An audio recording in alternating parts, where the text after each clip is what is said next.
Utukatrano su Fianakaviana Utukatrano su Fafitino ravaka Tsufirano lerirai Bairai manjakizai Yaradi uduri ni uvasanati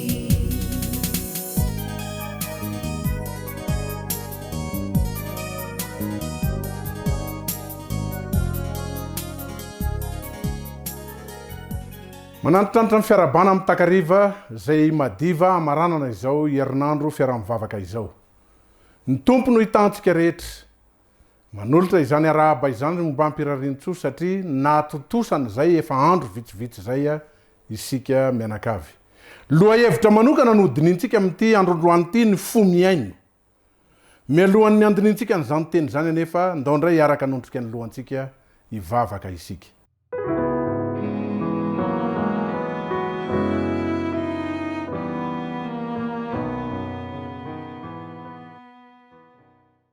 Ny fo miaino Andriamanitra ny takinao aminay. Tsy ny sofinay ihany fa ny fonay ihany koa.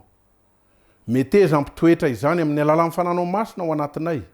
Ka avelao ny tsy mifanaraka tamin'ny sitraponao rehetra fa mba ianao no anitsy anay anamboatra anay amin'izao androany anarahanay ny famelabelarana izao. Apetraka aminao Jesosy zany vavaka izany ary tonononay sy angatana amin'ny anaranao ihany koa. Amen.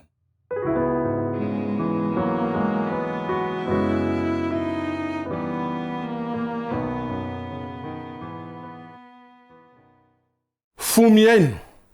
Ao amin'ny mpanjaka voalohany toko 7 ny andininy 5 ka hatramin'ny andininy 7. Zao ny fivaky ny teny vakintsika amin'ny anaran'i Jesosy. Tao Gibeona no nisehony Jehova tamin'ny Solomona tamin'ny nofo noho ny alina. Aroy Andriamanitra, angatao zay tianao omeko anao. Dia ho Solomona, komeo ampanomponao ary saina malady hoentiko mitsara ny olonao. Aizako manavaka ny sosiny ratsy, fa iza moa no mahay mitsara izao olona betsaka izao? Iza no tsy maniry ny aheno an'Andriamanitra mametraka ireo fanontaniana ireo tahaka ny tamin'ny Solomona.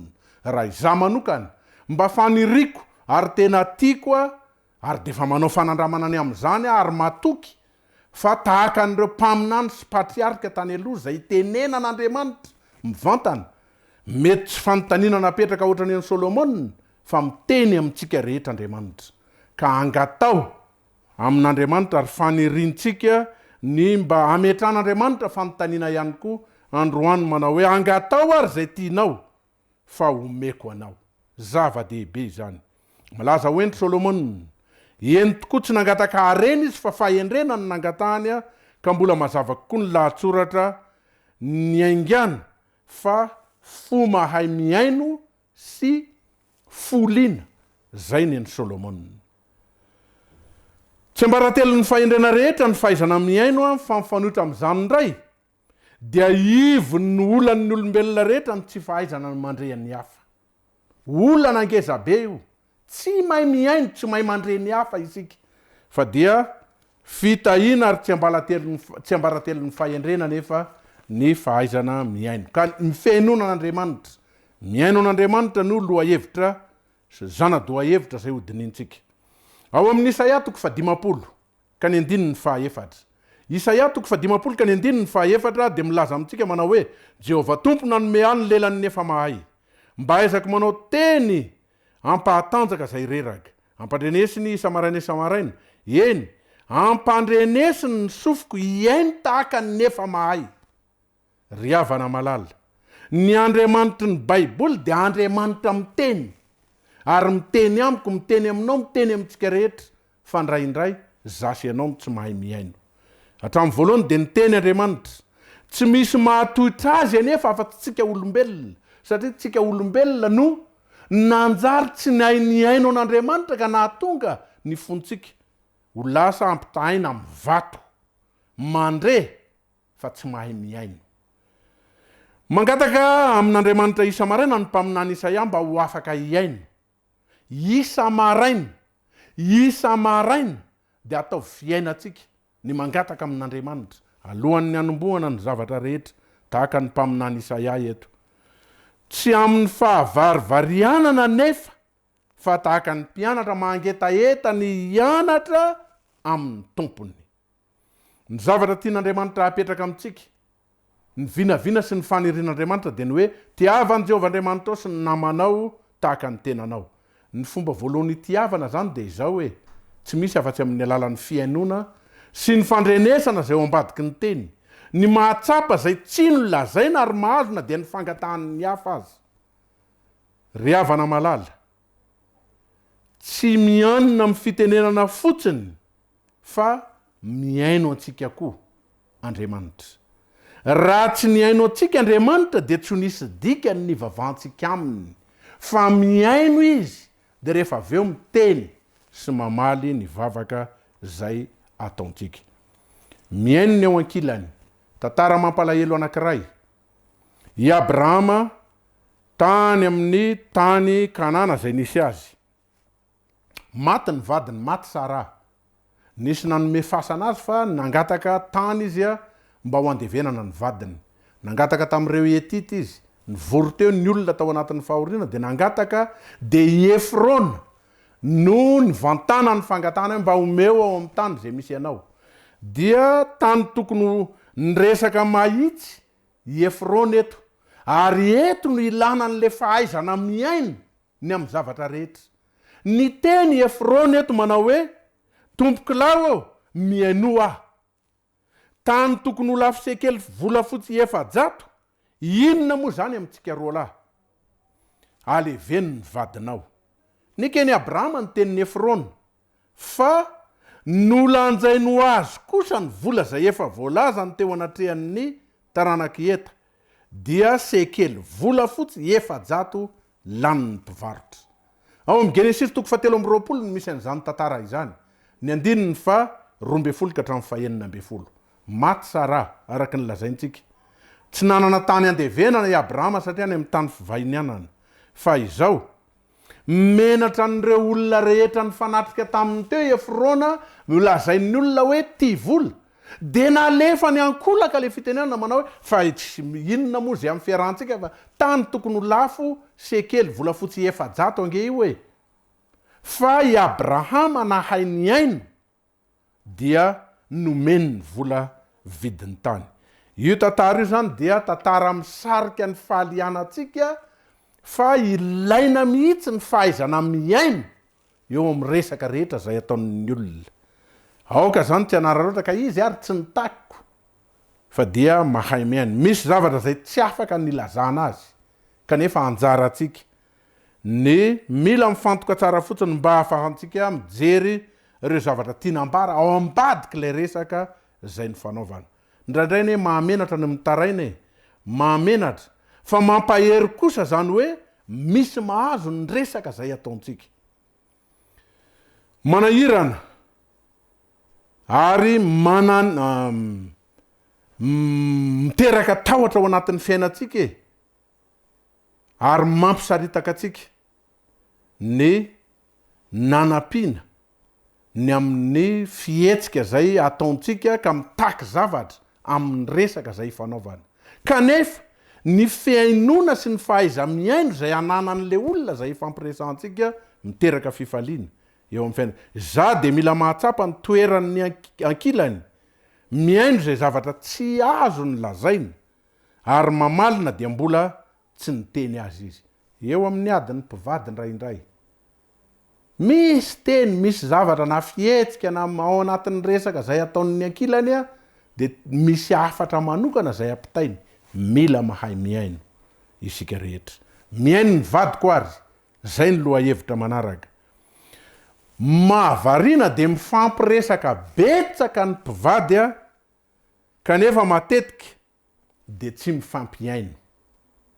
Ary satria tsy mifampiaino ny mpivady dia zay ny mahatonga mpivady mampiakapeo, mifampikasitanana, zay heveriny fa zay ny ahatonga n'ilay ankilany hiaino ny zavatra zay ho lazainy. Ry havana malala, aoka tsy ho tonga ao anatin'izany isika rehetra fa aoka ahay mandre eo amin'ny zavatra rehetra zay atao. Mila manana fotoana iainona izasy ianao. Mila manana fotoana iainona mavitrika tsara isika ao an-trano ao. Zany fiainona mavitrika zany de mitaky ny fampiatona ny zavatra zay atao. Eo koa ny zava-dehibe. Fa matetika efa resaka matotra ny resaka zay fanaovana. Fa ny anankiray mametraka an'le resaka, ny anankiray manao zavatra ry amin'ny anina, mety milalao telefônina izy, mety manao zavatra hafa zay tsy tokony. Aoka mahay mifampiresaka tsara ao anatin'ny tokantrano. Anao vonina ny aino zay tianao ambara. Ary tsy mandre tsara isika rehefa ao an-damosina no itenenana. Fa aoka mba mifampijery tsara mba ahafahana mifampiresaka tsara. Miaino ny zanako. Raha ny aino ny vadiko teo de miaino ny zanako indray zao. Tia miresaka amin'ny ray aman-dreniny ny ankizy. Nefa tsy manam-potoana iainona azy ireo foana ny ray aman-dreniny na ahazona zay ao ambadiky ny teny tiany ampitaina. Zay ny problème ho antsika ray aman-dreny. Mba iainona ny zanaka ary. De aoka ato ny fiazakazana rehetra de maka fotoana hipetrahana mihitsy eo akaiky ny zanatsika de maneho fa alianana aminy mba hanokafa ny fony amin'ny pahatokina. De tsy ho gaga intsonitsika rehefa mitantara ny tsy ambaratelony rehetra eo amintsika ny zanatsika satria afaka miaino azy isika. Indraindray tsika ny farany mandre ny toe-javatra mety ratsy na manahirana eo amin'ny zanakitsika. Ataovy namana ny zanakitsika mihaino ny zanako aho. Miresaka amin'ny ankizy, atao fotoana io. Mitaraina ny ray aman-dreny indraindray fa tsy mihaino azy ny zanany. Miresaka amin'ny ankizy. Tsika zany eto indray mifamadika le teo le zanaka no mila mihaino an'le zanakitsika fa eto indraindray le zanaka mihitsy indray no tsy mihaino. Mieritreritra izy ireo fa miteny mafy na mivazavaza no atonga azy ireo ankatò. Fitenenana mafy sy vazavazana zany. Treromina le zaza atao an'izao fa tsy raharan'le ankizy zany. Tsy mihaino izy. Fantany hoe ny fankatoavana ny fepetra ny fiaina lafatra. Ohatra anankiray ny Jesosy rehefa tonga ny an-trano na eo akaikinao amin'ny baibolinao de jereo no amin'ny Hebreo 5, ny 5 sy ny 7 sy ny Hebreo 10 ka ny 5 ka hatramin'ny 7. Misy torohevitra 5 reto. Ahoana ny fomba atao mba hisy iaino ny fiainatsika? Voalohany, manao vahoatra. Io le efa niresahana foana tany aloha rehetra. Fa ny fijoroantsika vavolombelona ny sotoavina zay apetrakitsika eo anoloan'ny zanatsika, ny modely zay ataontsika, hita ny zanatsika, ino mahery vaika kokoa no ny teny zay ataontsika. Ka aoka tsy hanao zavatra adaladala eo amason'ny ankizy. Miady mifampivazavaza mifampikastanana teraka alahelo, ratrapo, ngidipo sy ny sisa sy ny sisa. Faharoa, atonga ny zanakitsika mba hiaino de manetry tena ary maka ny toeran'ny ankizy sady mijery azy ao anatin'ny masony rehefa miteny. Zay no mahatonga atsika rehefa miresaka amin'le ankizy kely.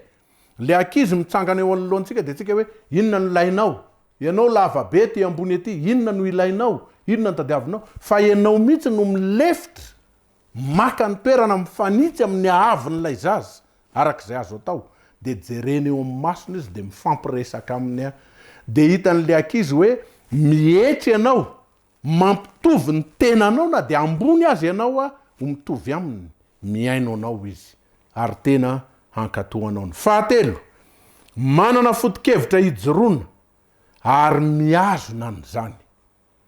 Misy foto-kevitra zay apetrakitsika hijoroantsika kanefa matetikitsika mivadibadika amin'le zavatra zay atao. Mety misy zavatra atao ao anatin'ny tokantrano tamindresaka an'le hoe fifampifehezana tany aloha de ndraindray le fifampifehezana rehefa etsehan'ny fihetsehampotsika tokony ampiatra n'lay fifampifehezana le sazy zay tokony mifanitsy. Ajanoko aloha iny androany fa mandefitra kely aminao fa aza manao an'izay tsony amin'ny manaraka sy ny sisa. De hitan'le ankizy fa mivadibadika ianao de tsy miaino anao tsony izy. Ataony am'izay zay tiany atao de ho zay indray ve rehefa aveo tsy zao ndray ny zavatra ataony. Fahaefatra, tsy mianina mibaiko sy ny fanamariana fotsiny. Tsy mianina am'izay fa manokana fotoana mihitsy resana zay atao hoe tsara sy zay mampalahelo eo amin'ny fitondrantenany manatona an'le ankizy mihitsy tsy manome baiko fotsiny ianao na miteny fotsiny hoe zao ny ataonao de zao de zao de zao fa manatona azy a miresaka ny amin'ny fahatsarana sy ny amin'ny zavatra zay tokony tsy mety eo amin'ny fiainan'ilay zanatsika rehefa manatona azy tsika fantany arak'le tany aloha tsy hoe mila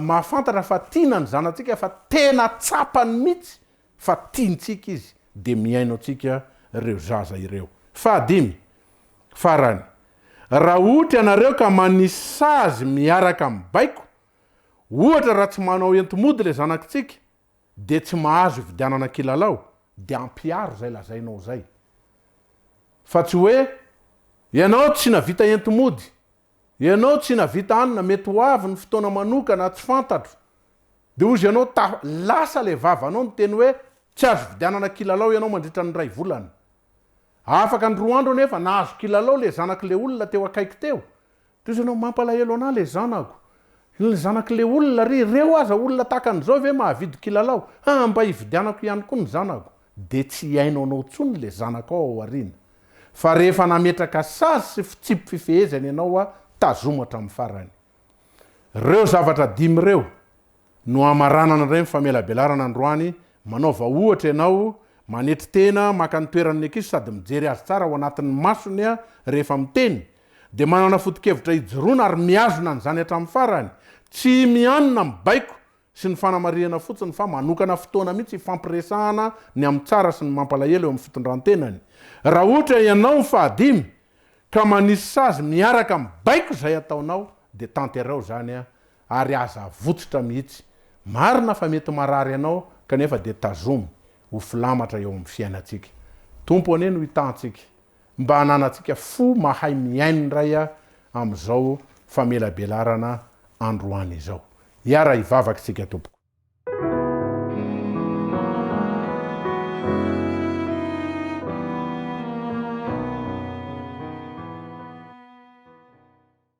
ray masina ny an-danitro midera mankalaza manome voninahitra anao izahay Andriamanitra tianay ianao a ka miaino anay mandrakariva kanefa tsy miaino ihany fa miresaka aminay fa ny mahagaga de izay ny manidy fo manana fo vato Andriamanitra omeo fanahy masina avy aminao izahay mba azahoanay ny fanahy avy aminao anefa de ampianaro zay Andriamanitra azoto andinika ny teninao fa izany ny ampitombo ny finoanay ary ny finoanay de ny fanahy masina ne ampitoerina ao anatinay ny dikan'izany Andriamanitra mba ataovy fiainanay ny ty mianatra ny teninao sy ho sakaiza ny teninao rehetra ianao ne no hitany fiainanay ianao no ampahery anay ka mba afaka ifampiaino izahay ao anatin'ny tokantrano ny mpivady ny mpianaka ny samby ankizy ny maro isan-karazany ka hay famela heloka zany ny tianao ampianarina anay indray mandritra nyty Herinandro fiaraha-mivavaka ity tononinay ny vavaka ary angatanay nonony amin'ny anaran'i Jesosy amen Utukatrano su anjakani vavaka Utukatrano su fafitino ravaka Tsufirano lerirai bairai majakizai Yaradi uduri ni uvasanachi